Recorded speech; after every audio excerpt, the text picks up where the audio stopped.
Ronaldo já entrou. Bom dia, pessoal.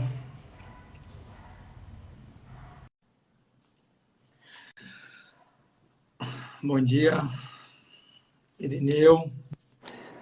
Grande Ronaldo. Bom dia, como é que tá, Marcelo? Você tá bem? Tá me ouvindo bem? Tô ouvindo bem, tá me ouvindo bem?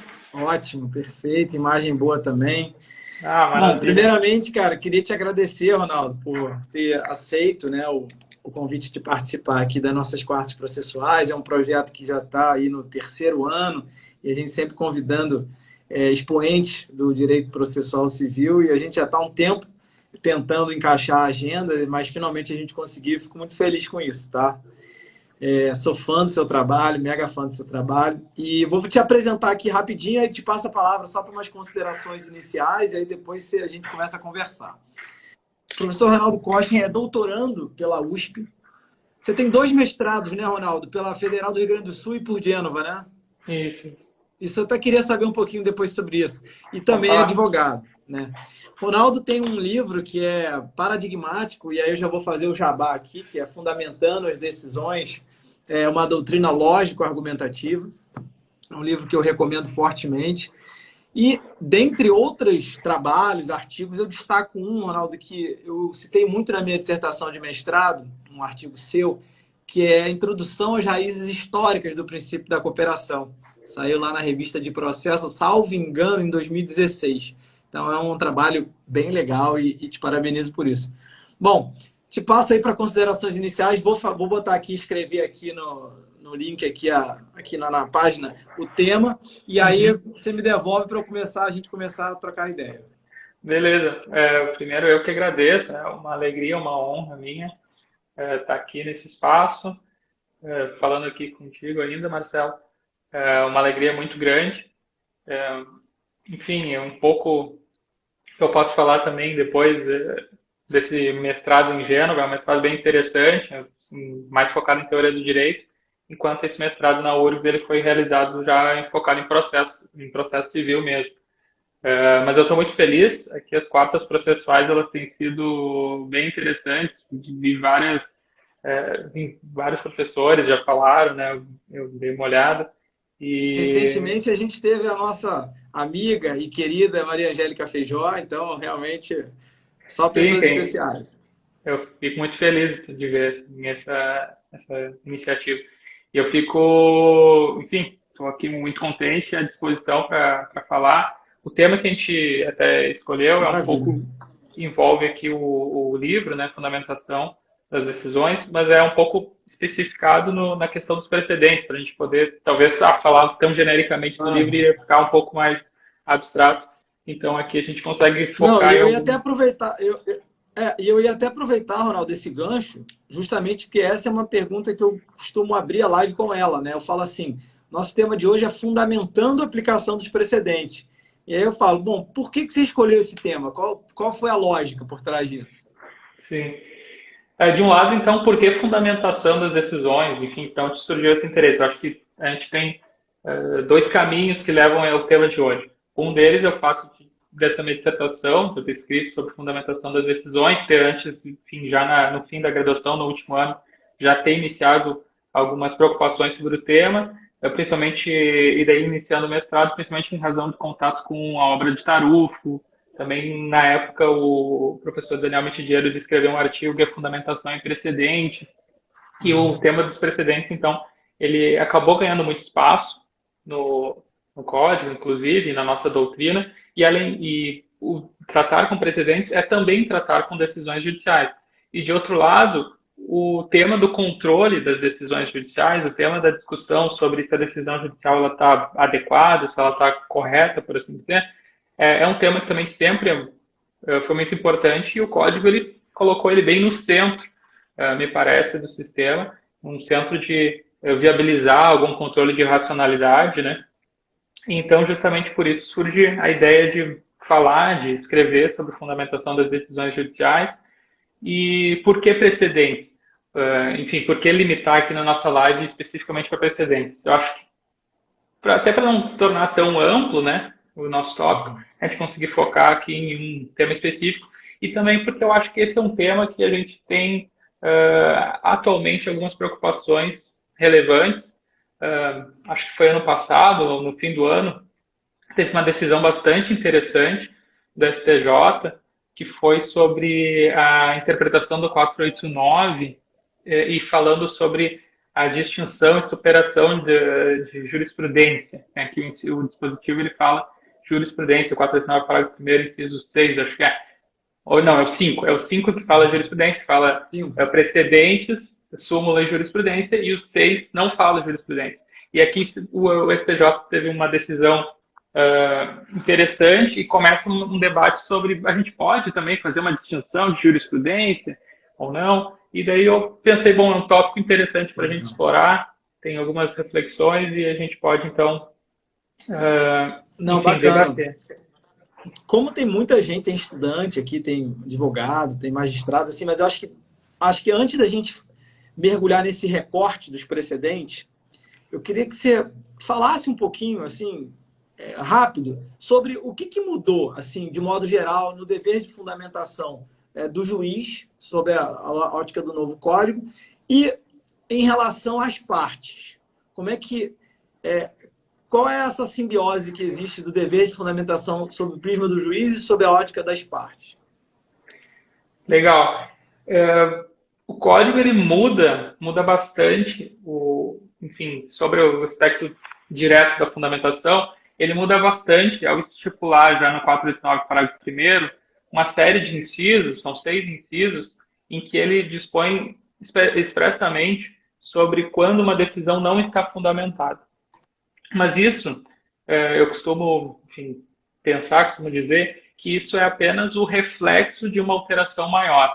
Se a gente olhar outros dispositivos, como aqueles que tratam de direito ao contraditório, e também aqueles relativos à colaboração, como até você mencionou, a gente vê que é uma mudança de paradigma, uma mudança de ambiente processual, uma estruturação de um ambiente processual diferente, em que até a gente pode falar de uma comunidade argumentativa de trabalho, uma distribuição diferente do ônus de argumentação. Então, a nossa atividade, nós como advogados, mas também como juízes, como, enfim, todos os participantes do processo, eles acabam tendo uma qualificada atuação, eles têm uma atuação qualificada, no sentido de que não basta ao trazer ou enunciar alguns fundamentos, é necessário fundamentá-los. E aqui eu acho que é a grande sacada. Daí, quando a gente vai para o 489, a gente vê que nos incisos ele fala, por exemplo, no inciso 1, que não basta para fundamentar enunciar o dispositivo, quer dizer, o artigo 39 do Código de Defesa do Consumidor dispõe tal coisa, logo, e daí dar a consequência jurídica. O inciso, ele diz justamente que é necessário fundamentar a interpretação, que é dizer, o juiz então justificar a razão pela qual ele está atribuindo determinado sentido para aquele texto e está reconstruindo uma determinada norma. Isso no inciso 1, mas também nos outros incisos, ele tem sempre uma lógica de que a gente tem um material normativo, enfim, as fontes do direito, e ele tem, enfim, material que a gente argumenta, mas a partir desse material a gente faz uma atividade e a gente tem um resultado. E é justamente essa atividade que ela deve ser fundamentada, não apenas pelos juízes, como a gente vê expressamente no 489, mas também pelas partes. E aqui é um ponto muito relevante, que muitas vezes a gente esquece que o direito ao contraditório é de um lado, o direito de participar, de influir, mas a gente esquece que também é quase que um ônus de argumentação. Ele traz um ônus de argumentação, né, sobre aquilo. Então, por exemplo, no momento em que uma parte traz a argumentação de que se aplica um precedente, ou de que o precedente não aplica, ou de que determinado dispositivo deve ser interpretado dessa forma, daquela forma, ela também deve fundamentar a razão pela qual ela está atribuindo aquele sentido. Isso, então, é uma mudança, me parece, de paradigma, uma mudança nas bases do processo que acaba se refletindo na fundamentação. E apenas para falar, enfim, mais uma vez da questão das partes, a gente tem dispositivos expressos que falam que as partes têm que especificadamente fundamentar, que é, por exemplo, o 1021, parágrafo 1º, que fala do agravo interno, né? O agravo interno deve agravar, enfim, o agravante deve fundamentar especificadamente as razões pelas quais a decisão do relator está inadequada, enfim, devem ser reformadas, e aqui então há um dever de especificar as razões, o que muda um pouco aquela prática de simplesmente repetir o que era a apelação, repetir o que era o agravo do instrumento. Não, então é necessário fundamentar especificadamente, mostrar por que a decisão do relator errou, mas também no 932, inciso, até anotei aqui, inciso 3, que fala da inadmissão de recursos que não impugnam também especificadamente. Então, nesse caso, a gente tem uma regra geral para recursos, que é que quando vai se interpor um recurso, deve-se impugnar especificadamente a decisão recorrida, sob pena de inadmissibilidade. Mas isso também se reflete, aqui essas duas são normas bastante expressas sobre isso, mas isso também se reflete lá no artigo 10, na previsão do direito ao contraditório, e, enfim, nessa exigência de argumentar. E enquanto você falava, eu fiquei pensando aqui, né? Além daqueles artigos clássicos, o 489 e o 11º, sem falar na Constituição, né? E esses que você comentou que se dirigem especificamente às partes, essa mudança de paradigma que você bem comentou, ela está espraiada, né, ao longo de todo o código. E aí eu lembrei aquele artigo da 321, que fala quando o juiz encontrar um vício, ele tem que indicar especificamente qual é o vício. Né? Então, assim, não basta ele falar emende-se. Ele fala emende-se para isso, isso, isso, porque eu acho que tem esse vício aqui. Né? Então, algo que quem trabalhou no CPC de 73 era um drama. Ele mandava um emende-se inicial, você ficava... O quê? Não tinha ideia, é uma bola de cristal. Né? Exatamente. Até sobre isso... Mas... Desculpa. Não, pode completar.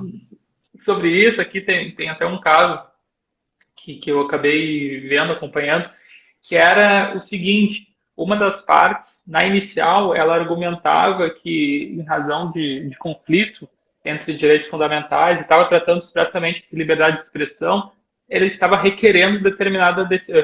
Tinham pedido, né? Tinham pedido com base nesse conflito. E o que o juiz fez foi algo muito interessante, muito inteligente, foi o juiz determinou emendar para dizer, bom, aqui, assim como eu deveria aplicar o 489, parágrafo 2º, para ponderar sobre os princípios e dizer qual o critério, eu preciso que você, parte, autora, indique qual é o critério que está sendo utilizado para especificar esse pedido, né, para chegar a esse pedido. E aqui, então, esse juiz determinou emendar, mas fez bem assim como você comentou, Marcelo, fez especificadamente, dizer, não, eu preciso entender qual o critério para ponderar esses princípios que estão na sua inicial. E daí a parte, então, se desenvolveu. Outro dia eu vi uma palestra até de um desembargador aí do TJDF, né? E enquanto ele era juiz, ele falou que uma vez levaram uma inicial para ele de 200 páginas. E aí ele leu assim, demorou meia hora lendo, e aí viu lá um problema e botou emende-se a inicial. Né? Aí uma semana depois os advogados foram lá, falaram, excelência, a gente aqui rodou a petição inicial no escritório inteiro, todo mundo caçou aqui qual era o problema, ninguém achou, você pode ajudar a gente? Aí ele, não, tudo bem. Aí quando botaram a petição na mesa dele, ele lembrou que era aquela petição gigante, aí os advogados na frente esperando, né? Ele leu, falou, doutor, nem eu lembro. Aí o que ele falou? Que a partir desse dia, ele mesmo, para se lembrar, começou a botar emende-se para tananã, o que agora, né, o código regula expressamente. Mas, Ronaldo, no seu livro, cara, eu vi uma coisa aqui muito interessante que me chamou a atenção. Você faz uma distinção entre razões explicativas e razões justificativas, né? Isso tem alguma relação, assim, com aquilo que parte da doutrina fala entre fundamentar e motivar? Porque, assim, eu não sei se é um outro aspecto. Uma vez eu li um texto do professor Lênin Streck, que ele falou assim, ele fez até uma metáfora, ele falou, tem juízes que já chegam com a decisão pronta, né? Então, é como se ele ele atira a flecha e depois ele vai lá e pinta o alvo. Então, ele nunca vai errar, né? Então, assim, queria entender um pouco mais isso de razões explicativas e razões justificativas. Como é que funciona isso na prática? Tá. Não, muito legal. Sim, isso tem bastante a ver com a diferenciação entre motivação e fundamentação. A gente acaba utilizando na prática, enfim, no dia a dia, esses termos como sinônimos, né? E eles têm até uma uma sobreposição aqui semântica, eles significam a mesma coisa, em certa medida. Mas o que eu procurei aqui mostrar no livro é que existem duas coisas diferentes e a gente tem dois termos. E a gente pode utilizar esses dois termos com uma forma mais acertada e então a gente tem um pouco mais de precisão. Mas qual é a relevância da gente diferenciar então motivação ou fundamentação e então motivação entendendo como razões explicativas e fundamentação como razões justificativas? Essa distinção ela vem de uma distinção anterior, eu vou, enfim, dar um passo atrás, que é a diferenciação entre contexto de decisão e contexto de justificação. Ela é uma distinção que ela existe na epistemologia para discutir a correção da ciência em geral. A ciência ela deve dizer, ela deve criar um sistema explicando como se chegou àquela conclusão, por exemplo, como se descobriu o oxigênio, ou ela deve, ou o que é como se descobriu o oxigênio, enfim, ou ela deve tratar de um outro contexto, que é estabelecer os critérios para que se entenda que aquele conhecimento ele é aceitável, ele é correto, ele é então adequado. Então a gente tem essa diferenciação lá no campo da epistemologia entre contexto de decisão, que é aquilo que levou a tomar a decisão, e isso pode ser diversos fatores, e aí o contexto de justificação, que é um outro contexto, que é como, depois de tomada a decisão, eu apresento essa decisão perante o fórum, enfim, da discussão e perante a avaliação das demais pessoas.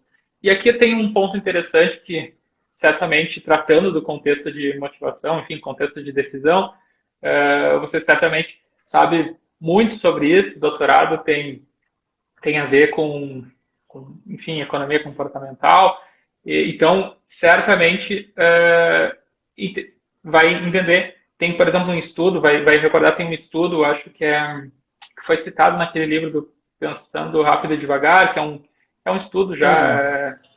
Isso, do Kahneman, mas é um estudo anterior, que já, enfim, é bastante citado, que fala sobre decisões que eram tomadas por um grupo de juízes, por um tribunal, a respeito da fiança, salvo engano, e eles repararam no estudo que aquelas decisões tomadas um pouco antes do almoço, elas botavam fiança lá no alto. Depois do almoço, a fiança era mais baixa. E isso, em razão dos estudos, se chegou à conclusão que era, de fato, pela fome. Enfim, são questões psicológicas, sociais, econômicas que influenciam na decisão. E isso é um dado. E claro que a gente tem diversos mecanismos para tentar, dentro do processo, estabelecer caminhos para esse contexto de decisão, para a gente estruturar. O próprio formalismo processual, o processo civil, ele serve para isso, né? Ele serve, de um lado, para a gente estabelecer caminhos, estabelecer critérios, estabelecer uma estrutura de diálogo para chegar àquela decisão. Então, ele trata do contexto de decisão. Mas, de outro lado, a gente tem a decisão judicial, enfim, entendida como o documento, o papel mesmo, né? A entidade linguística aqui, que é o documento. E a gente tem aqui um problema. Bom, essa decisão, ela deve ser apresentada com as suas razões. Que tipo de razões elas devem ser apresentadas? Essas decisões, elas devem apresentar as razões pelas quais se tomou aquela decisão. E daí, nesse caso, seria, bom, nesse caso do exemplo, o juiz estava com fome, logo acabou, isso influenciou, as sinapses foram tomadas dessa forma e ele chegou a um valor maior. Ou ele não deve tomar, então, o campo do contexto de decisão, ele não deve tratar, então, desse aspecto, mas deve tratar do contexto de justificação e apresentar, então, razões justificativas, que são razões pelas quais alguém lendo aquele documento, ou, enfim, o auditório em geral, vai entender que aquela decisão ela tem suporte, tem alicerce e, mais importante, que ela tem aqui o fundamento no direito, né? Já que a gente trata com decisões no direito. E você falou uma coisa, eu lembrei, essa semana passada, eu estava conversando com um juiz amigo, justamente sobre os vieses e as heurísticas, né? São esses atalhos mentais que às vezes levam a gente a tomar decisões sem racionalizar bem, né? E aí a questão era interessante porque era uma ação envolvendo um clube de futebol. E ele é torcedor desse clube de futebol. Ele ia julgar essa questão. E aí eu perguntei para ele, falei, até que ponto você está absolutamente, assim, tranquilo interiormente para julgar isso e você não deixar ser seduzido pela paixão ao clube ou alguma coisa do tipo? Não, a gente vai separar as coisas. Mas eu fiquei pensando, será que separa mesmo? Sempre tem, né, um viés, e aí, por isso, a fundamentação é mais do que importante para entender a racionalidade, o caminho, né, construtivo dele até chegar àquela decisão. É um freio, né? Não deixa de ser um freio para poder conter eventuais abusos, né, arbitrariedade. Mas, Ronaldo, mergulhando agora no tema da nossa live, que é a fundamentação da aplicação dos precedentes. Eu queria te ouvir um pouco o seguinte. É muito comum, né, tanto advogado quanto juiz falar assim, sobre o tema, ver, e aí junta 4 julgados assim, de ementa que não tem nada a ver, assim, ou pouco a ver, e fala. Então, em razão da jurisprudência pacífica, tem que ser adotado esse entendimento. Como é que é fundamentar a aplicação de um precedente? Seja o juiz para fazer uma distinção, ou seja, para seguir um precedente, ou uma jurisprudência, ou, enfim, uma súmula.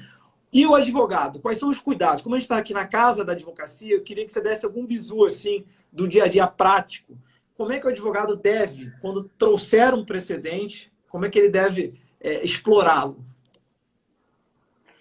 Boa. Eu acho que aqui a gente tem 2 formas de utilização do precedente. Até 3, se a gente entender que uma delas é essa mais prática, que a gente acaba fazendo, talvez sem, em alguns casos, sem muito cuidado. Mas então, se a gente vai pensar, não, como se deve fazer essa utilização dos precedentes, como se deve... E aqui a gente está utilizando precedente de uma forma bem ampla, eu acho porque, de fato, ela pode ser utilizada tanto para abranger decisões, tanto para abranger, só um pouquinho, então, problema aqui, mas tanto para abranger decisões daquelas 927, mas também para abranger, enfim, jurisprudência e outras questões. Mas, só um pouquinho. Mas então, aqui o que eu queria, eu acho, diferenciar, eu acho que a gente pode diferenciar aqui, são 2 coisas, 2 formas de utilização. E daí eu queria até fazer um desenho, estava pensando, que a gente tem o seguinte.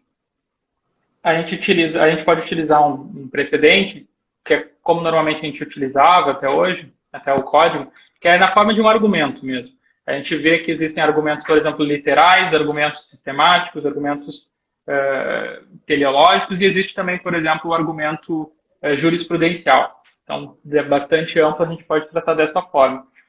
Com isso, a gente chega, e eu vou fazer aqui um desenhozinho, que é a forma que eu achei que talvez... Opa, aqui é um P. O desenho ficou feio agora. Mas que é uma forma que ajuda, às vezes, que é o seguinte, a gente tem um dispositivo... Ficou tudo invertido, né? Não, mas dá para entender bem. Então aqui vou até tirar os comentários aqui para facilitar, para facilitar a imagem. Pronto. Beleza. Mas então aqui ficou um pouco invertido, mas vamos lá. Aqui é o dispositivo, e daí a gente utiliza um argumento, e a gente chega então a uma norma jurídica. Aqui pode entrar o precedente. E aqui é um uso então do precedente de uma forma como a gente já conhece, que é uma forma já não utilizá-lo para aplicá-lo em si, mas para dizer, estou interpretando determinado dispositivo, por exemplo, o artigo 489, não, vamos tratar de outro. O artigo 10 do Código de Processo Civil, estou interpretando esse dispositivo e eu vou utilizar um argumento, que é um argumento da jurisprudência. Eu vou dizer que a jurisprudência outorga determinado sentido para aquele dispositivo.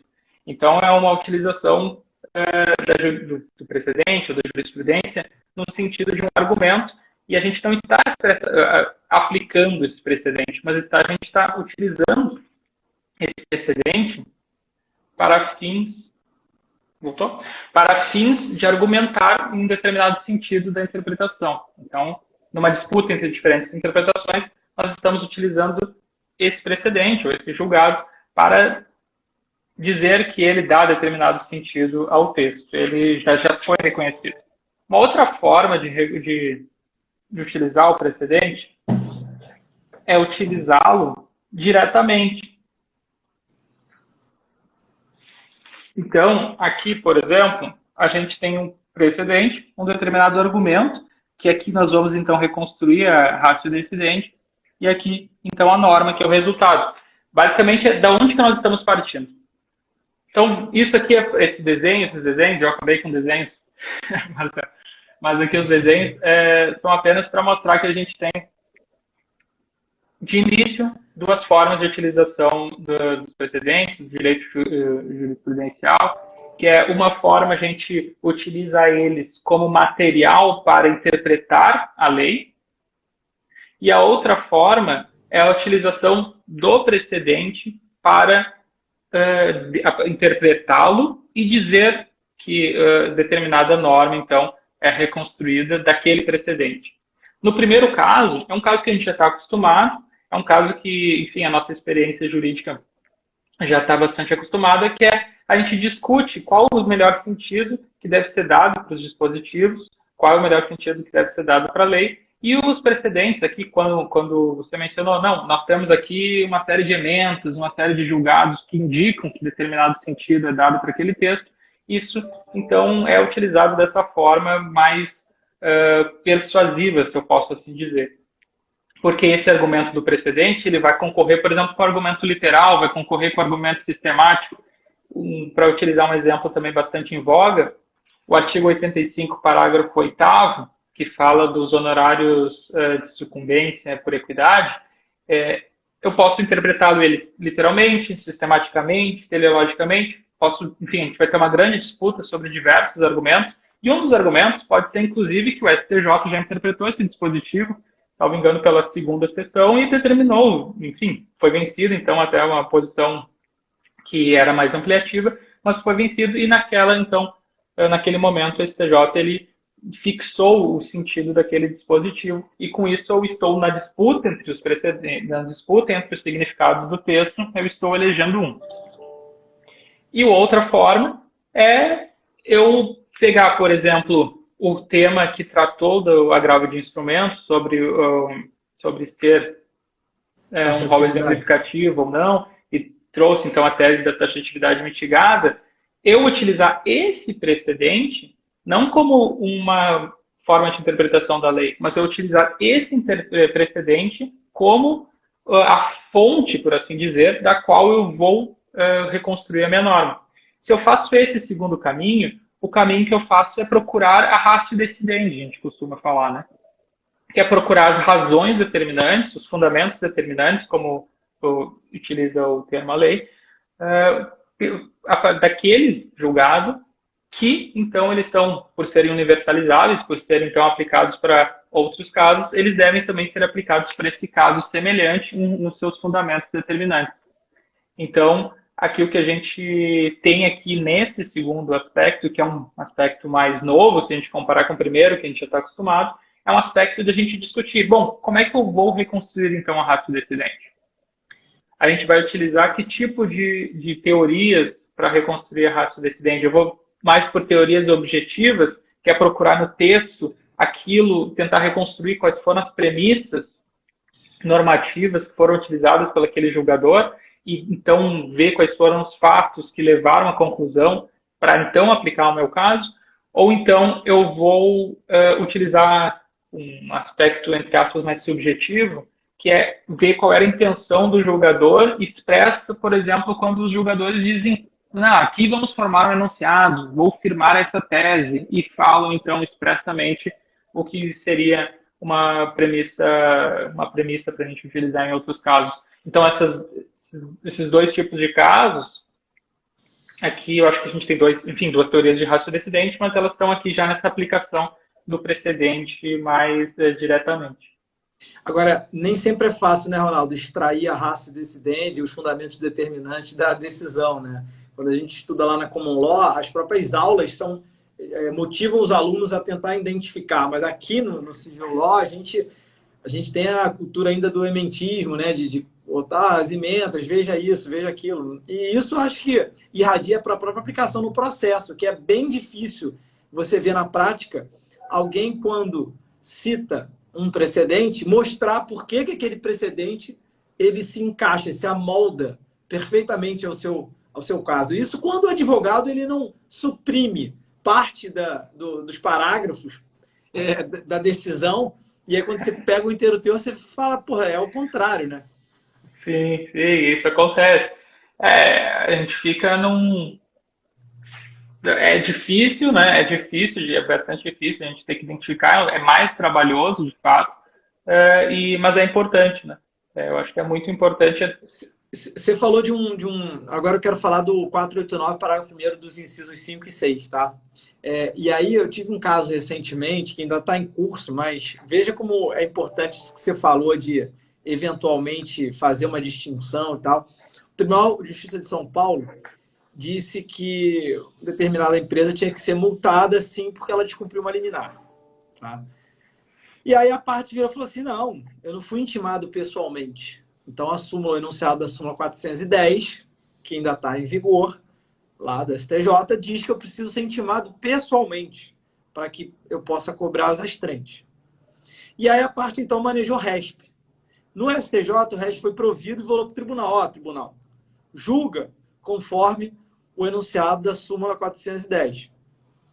Voltou para o Tribunal de Justiça. O que o Tribunal de Justiça fez? Falou, não, tudo bem. Eu entendo que a súmula está valendo. Mas, no caso concreto, na procuração, que a parte otorgou ao advogado, dizia que ele tem poderes para receber citação. Então, se ele tem poderes para receber citação, ele também teria... Eu não estou dizendo que eu concordo não, tá? Só estou narrando o fato. Se ele tem poderes para receber citação, ele também teria poderes para receber uma intimação pessoal.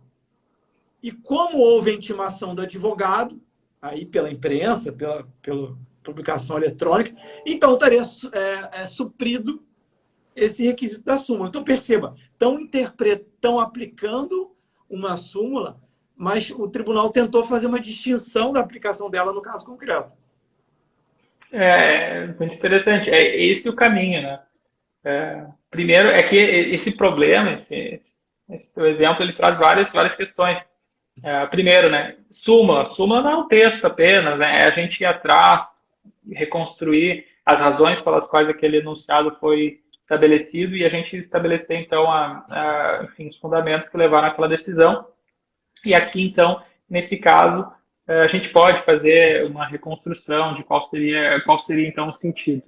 Mas o segundo problema, então, que você trata, a gente tem aqui o ponto de que depende dos fatos, né, especificamente dos fatos, os fatos que ensejaram a súmula, que era, bom, precisa, então, ter uma citação, e os fatos do caso concreto, que é, não, nesse caso aqui concreto, o advogado ele tem poderes para receber a citação em nome da parte. Então, se ele pode isso, ele também pode, então, receber essa intimação para fins da multa.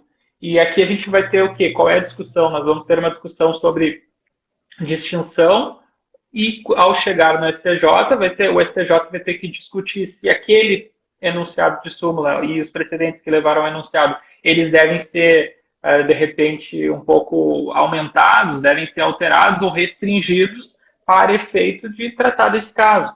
Ou, eventualmente, o STJ pode entender, não, esse caso já foi tratado, porque a interpretação que eu tenho que ter daqueles julgados é que precisa da intimação pessoal, e não ter intimação pessoal porque ela depende apenas de carta, enfim, ou de pessoal. E nesse caso ele vai negar que exista uma distinção, né?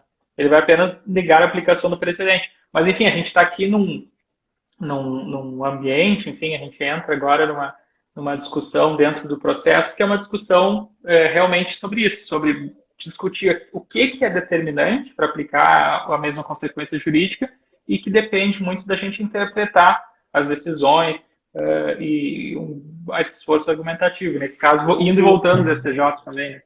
O professor, nosso amigo Alexandre Câmara, ele fala que a súmula, né, é um extrato de julgamento. Então, ele fala... É tipo uma pizza. Você faz uma pizza com tomate ou extrato de tomate. Então, súmula não pode ser igual a precedente. súmula não é precedente. Então, assim, esse exemplo dele que ele falou me fez eu lembrar disso. Agora, a gente sabe, Ronaldo, que a questão dos precedentes aí, eu vou chamar assim, vou mudar. A questão dos padrões decisórios de observância obrigatória tem uma série de repercussões, por exemplo, improcedência liminar do pedido, né? Tutela de evidência, possibilidade do juiz julgar, o relator julgar de forma monocrática, os recursos, enfim, caução e uma série de questões. Como é que você acha que, dentro dessa ideia de dever de fundamentação, como é que deve ser a postura judicial ao invocar um precedente e extrair daquele precedente, né, as razões generalizáveis, os fundamentos determinantes, para embasar a sua própria decisão? Qual é o ônus argumentativo, qual é o cuidado que ele tem que ter? E para o advogado também, o comprometimento de invocar um precedente ou um padrão decisório, como é que ele deve realmente fazer esse encaixe para o caso dele, na vida prática mesmo? Acho que isso vai variar um pouco de cada situação. E isso depende muito da discussão e da discussão dentro do processo do exercício do contraditório naquele caso concreto, né? Existem casos em que a gente não vai ter uma discussão entre as partes e juiz a respeito de qual é o melhor sentido daquele precedente, isso não foi colocado, e talvez isso não seja relevante. Aquele caso pode ser um caso em que a gente está discutindo apenas os fatos. A gente está discutindo uma grande discussão de direito probatório, envolvendo perícia, envolvendo, enfim, outros documentos também, e a gente está fazendo uma grande discussão sobre a reconstrução dos fatos. Nesse caso, a aplicação e invocar os precedentes, se não está em debate, por exemplo, é um debate em que as partes elas estão pressupondo determinada norma, então aqui é algo que me parece que aquela decisão que apenas invoca, assim como invocaria, por exemplo, um artigo da lei em que ninguém está discutindo o sentido, ela é adequada. Mas na maioria dos casos, quando se invoca o precedente, quando se invoca padrões decisórios vinculantes, quando a gente está invocando esses padrões decisórios, a gente, de fato, está dentro de um debate, a gente está dentro de uma discussão sobre o melhor sentido a ser dado para o direito. E, nesse caso, é necessário que as partes, os advogados aqui, então, e também os juízes, eles não se atendam, não procurem necessariamente uma quantidade maior de decisões. Talvez isso a nossa cultura até hoje foi muito de trazer bastante jurisprudência, trazer bastante emendas, esse ementismo que você mencionou. O mais importante, me parece que é a gente encontrar aquele caso que é mais parecido com esse e levando em conta que o STJ e o STF são aquelas cortes responsáveis por dar o sentido uniforme e o sentido dos precedentes, o sentido do direito infraconstitucional e constitucional. Então, procurar principalmente nessas cortes, verificar se esse caso já foi decidido, se esses fatos já foram examinados sob a perspectiva da questão de direito, então verificar qual é a norma jurídica que está sendo interpretada. Mas então aqui vai muito que é uma busca muito mais qualificativa, se eu posso falar assim, ou qualificada, daquelas decisões, principalmente das cortes então, supremas, verificar o que elas estão decidindo para esses casos. E a nossa atenção tem que ser toda para os fatos que são relevantes. Tem um caso também, eu acho, compartilhando aqui um caso também interessante, que a gente trata da fraude à execução no direito tributário. A fraude à execução no direito tributário tem um dispositivo específico sobre isso no CTN, que fala que é a partir da constituição em dívida ativa. E daí tem o julgado do STJ, dizendo, então, toda alienação realizada depois da constituição em dívida ativa se presume fraude à execução. Daí, como é contra a fazenda, é diferente de como contra o civil. Mas, enfim. Então, tem um precedente dizendo isso. Que a partir da constituição da CDA, não interessa se houve má-fé, não interessa se há prova de registro, de penhora ou qualquer coisa, a partir da constituição da CDA é fraude à execução. Em um caso que a gente teve, que eu tive e trabalhei nesse caso, até a gente tinha essa particularidade, a seguinte particularidade. O adquirente, ele tinha uma certidão negativa de débitos. Ou seja, a União Federal, que era titular aqui de um crédito tributário, já inscrito em dívida ativa, tinha emitido a certidão de dívida ativa. Perdão, a certidão negativa, dizendo que não tem débitos em nome do sujeito. O que em razão disso, houve aquisição e depois se considerou que foi em fraude de execução. O trabalho, nesse caso, foi o seguinte, mostrar que aquele precedente, e existe um precedente muito claro, dizendo que a fraude de execução é a partir da Constituição da CDA, e é uma presunção, e daí tem outros precedentes que acabam dizendo que é uma presunção absoluta, mas que é uma presunção e que ela independe de prova de má-fé ou prova de qualquer outra questão, basta a Constituição da CDA, aquele precedente não examinou essa particularidade, que é o fato de a própria União ter emitido a certidão de regularidade fiscal. E daí o que tivemos que fazer? Examinar o precedente, examinar ele de forma adequada. Daí a gente vê que o caso se tratava de uma moto que foi vendida, não havia registro da penhora no Detran, e essa era uma discussão, então, completamente diferente que estava tendo na STJ na formação do precedente. A discussão do precedente era qual o termo inicial para que se considere fraude de execução. A nossa discussão, ela não tratava do termo. A nossa discussão, ela trata de uma particularidade, que é o fato de o próprio credor tributário ter feito um documento, ter emitido um documento dizendo que não existia o débito. Então, aqui, o trabalhar com precedentes, seja juízes, sejam as partes, depende da gente identificar qual era a questão jurídica que estava em debate no precedente e quais foram os fatos que levaram à solução dessa questão. E a gente, então, examinar, a partir dessa ótica, os nossos casos concretos que a gente tem para julgar, o que a gente tem aqui para argumentar como advogados, e a gente examinar se os nossos casos, então, eles têm esses fatos, eles têm outros fatos diferentes. Né?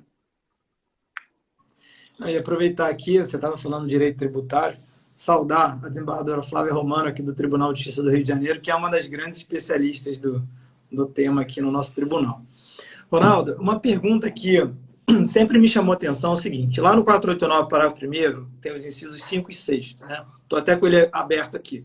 O 5 fala que não se considera fundamentada se o juiz ou o julgador se limitar a invocar precedente ou súmula sem identificar os fundamentos determinantes que se apliquem, né, ao caso concreto. Não fala jurisprudência, fala só precedente ou enunciado de súmula. Por outro lado, no inciso 6 diz que não se considera fundamentado se limitar a se deixar de seguir enunciado de súmula, jurisprudência ou precedente invocado pela parte. Então, perceba, se a parte invoca jurisprudência, o juiz tem que enfrentar essa jurisprudência para saber se é o caso de afastar ou não. Mas ele, juiz, né, quando ele coloca jurisprudência a rigor na decisão dele, ele não precisaria fazer esse desenvolvimento, não ter esse ônus argumentativo, porque o dispositivo só fala. Quando ele invoca precedente ou súmula, ele tem que explicar por quê, que ele faz esse encaixe. Mas jurisprudência não. Mas quando a parte alega, então ele tem que examinar. Como é que você vê isso? Há uma compatibilidade? Foi algum vacilo do legislador ou é alguma coisa assim que, não sei, que há uma lógica por trás disso? Pois é um problema e é um problema talvez que a gente examinando a gente pense, bom, tem aqui uma incongruência e eu acho que de fato existe talvez essa incongruência, deixa eu tirar assim. Existe essa incongruência, né? Mas, de outro lado, aqui, voltando naquelas duas formas de aplicar os padrões decisórios e a jurisprudência, aqui, enfim, ao lado, talvez.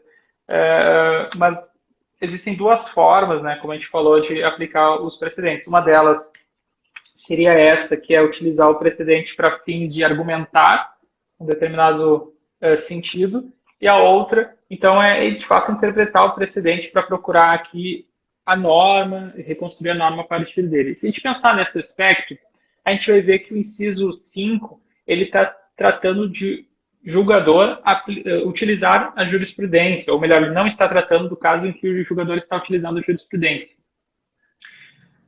A jurisprudência, nesse caso, como a gente falou, não vai se confundir com precedentes, não vai se confundir com súmulas, e esses padrões aqui decisórios. A jurisprudência, ela está sendo utilizada como um dos argumentos possíveis para outorgar sentido ao texto. Ou seja, quando a gente traz essa jurisprudência, a gente está argumentando a favor de um dos significados possíveis do texto.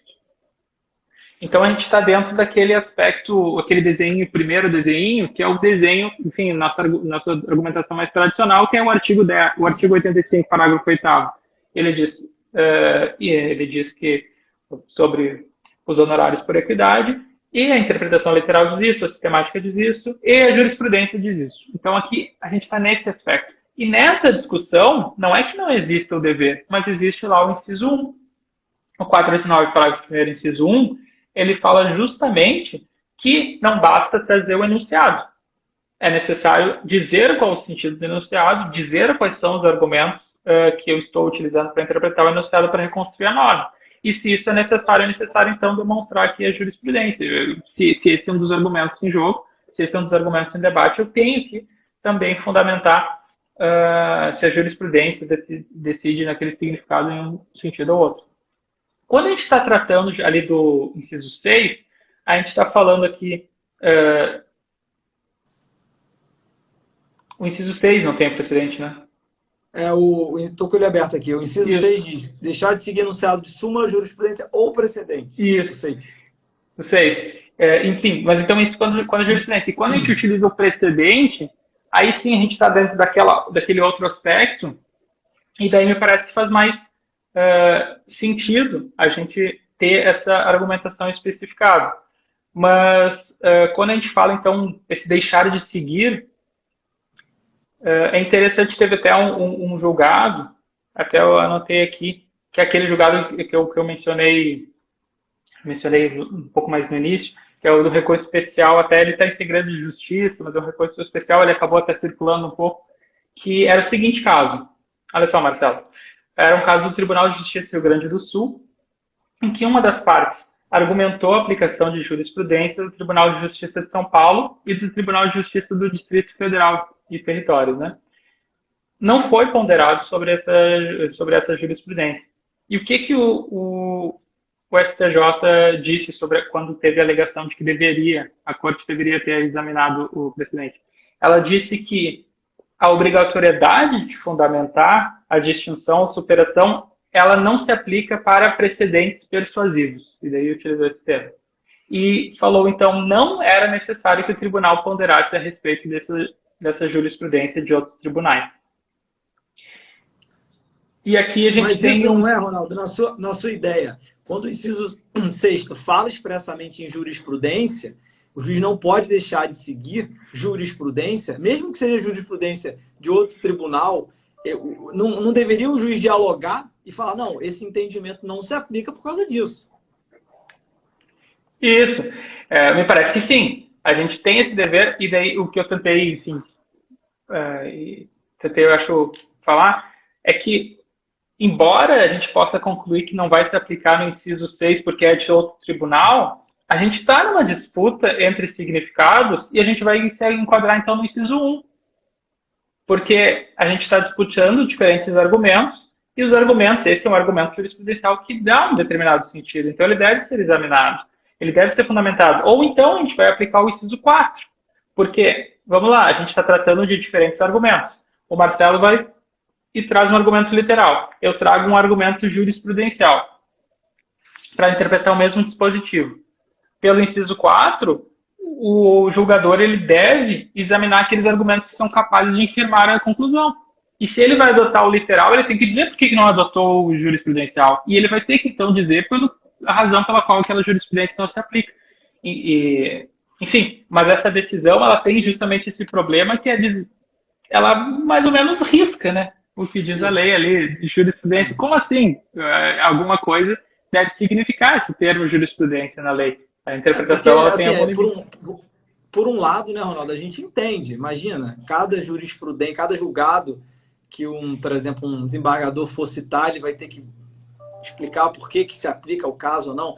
Mas é que, assim, tem algo muito maior por trás disso, né? A gente não está pedindo uma fundamentação densa, mas basicamente dizer, olha, esse julgado se aplica porque eles tratavam do tema X, aqui trata do tema X, e não há nenhuma, aparentemente, nenhuma diferença. E, portanto, esse é o entendimento aplicado.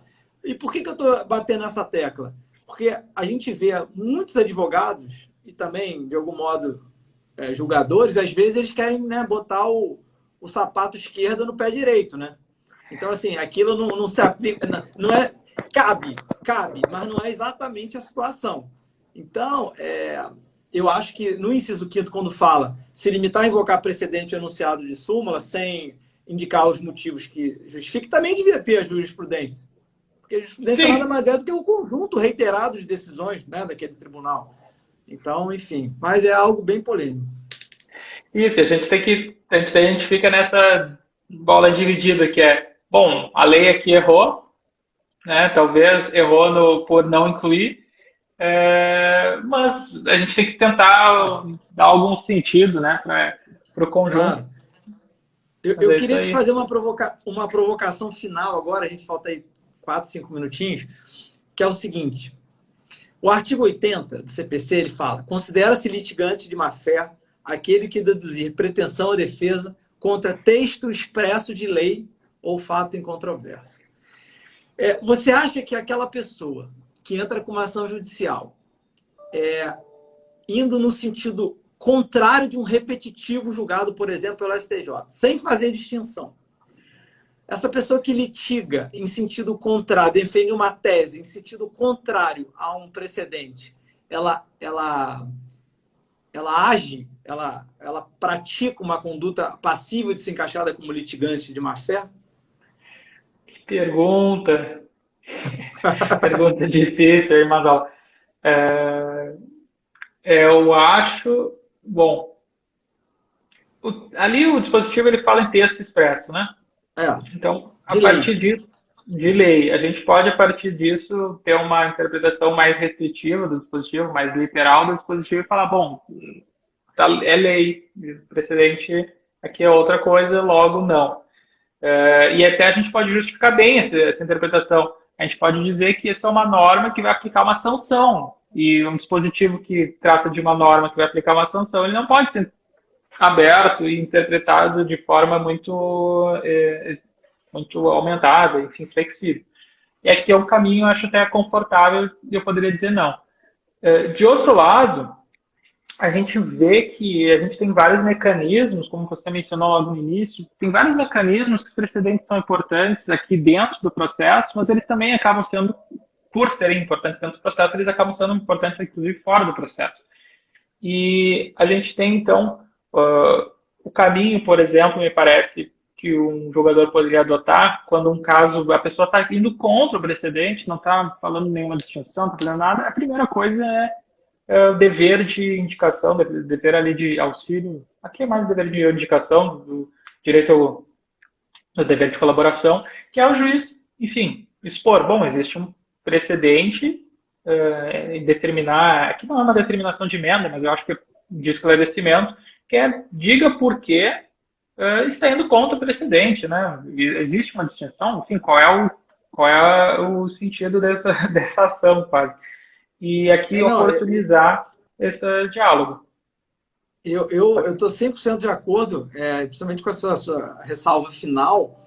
Eu acho que dentro da ideia de cooperação, e aí seja esclarecimento ou prevenção, o que for, se o juiz percebe que a parte está defendendo uma tese contrária a um precedente e não há uma justificativa de distinção, sim, ele devia advertir, falar, olha, intime-se a parte para esclarecer a sua tese, considerando o entendimento já afirmado pelo STJ, né? E aí, se a parte continua a defender isso, aí talvez, estou aqui pensando alto agora, a gente pudesse encaixar no 80, inciso 4º, que é proceder de modo temerário. Né? O juiz dá uma chance. O juiz dá uma chance do cara explicar por que ele está indo contra o precedente. Ele não explica. Será que isso não Sim. poderia ser considerado um ato temerário? Quer dizer, propor uma ação que se sabe que é flagrantemente contrário ao entendimento já pacificado? Aqui a gente tem. Quando que é. Bom, acho que sim, mas não em todos os casos. A gente vai ter o temerário, que vai ser o cara falar, não, o precedente não se aplica, ponto. Não ter um exercício, né?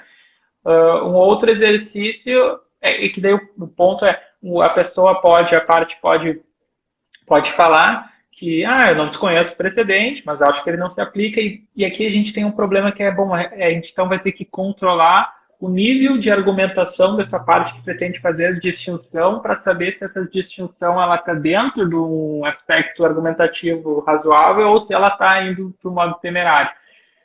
E me parece que a gente tem um caso claro que é o temerário, que vai ser dizer, alguém talvez um pouco descontente com o STJ fala, não, mas o STJ errou.